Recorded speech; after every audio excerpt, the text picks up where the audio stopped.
ইদানিং আমার এত হেয়ার ফল হচ্ছে, তাই ভাবলাম আমার চুলে নারিকেল তেল দেওয়ার আগে সেই তেলের সাথে আরো কিছু ইনগ্রেডিয়েন্ট মিশিয়ে ভালো করে তেলটা গরম করে চুলে লাগাই। তাই কি কি ইনগ্রেডিয়েন্ট আমার হেয়ার অয়েলের সাথে মিক্স করেছি সেটাই তোমাদের সাথে আজকে শেয়ার করব। আমি সবসময় আরং আর্থের ভিডিওতে যে দেখতে পাচ্ছ এই হেয়ার অয়েলটা সবসময় ব্যবহার করি। এটাতে কালোজিরা আর তিলের নির্যাস অলরেডি থাকে, তারপরও আমি ভাবলাম এটার মধ্যে আরো টুকটাক কিছু জিনিস মিক্স করা যাক। তো একটা ফ্রাইং প্যানের মধ্যে বা যে কোনো একটা কড়াই বা পাত্রের মধ্যে আমি আমার আরং আর্থের এই হেয়ার অয়েলটা ঢেলে দিলাম।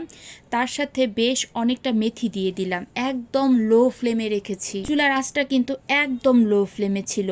তারপর ভাবলাম কিছু কালোজিরাও ব্যবহার করা যাক। যদিও বা এই তেলের মধ্যে কালোজিরা আছে, তারপরেও আরও কিছু এক্সট্রা কালোজিরা আমি এখানে দিয়ে দিলাম।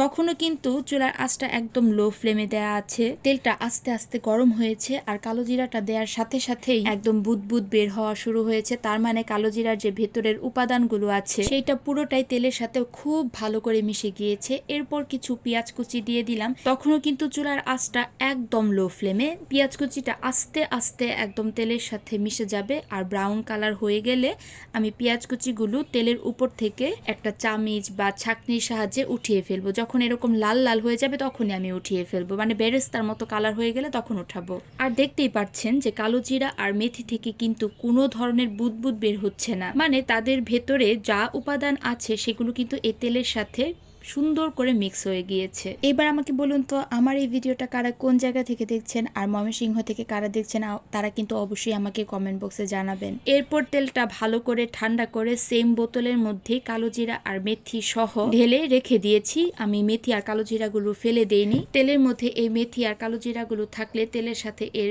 বাদবাকি উপাদানগুলো কিন্তু ভালো করে মিশে যাবে। এই তো এবার এই তেলটা আমি আমার চুলে ব্যবহার করব, তার সাথে আমার মেয়েদেরও চুলে ব্যবহার করে দিব। তাই কিন্তু আমি এখানে ব্যবহার করেছি। তো আজকের এই ভিডিওটা কিন্তু এই পর্যন্তই। খুবই ভালো, এতে আরো অন্যান্য অনেক ইনগ্রেডিয়েন্ট ব্যবহার করা যায়, কিন্তু আমার হাতের কাছে যা ছিল। ভিডিওটা ভালো লাগলে অবশ্যই একটা লাইক আর কমেন্ট করবে আর পেজটাকে ফলো করে দিতে ভুলবে না। So tata.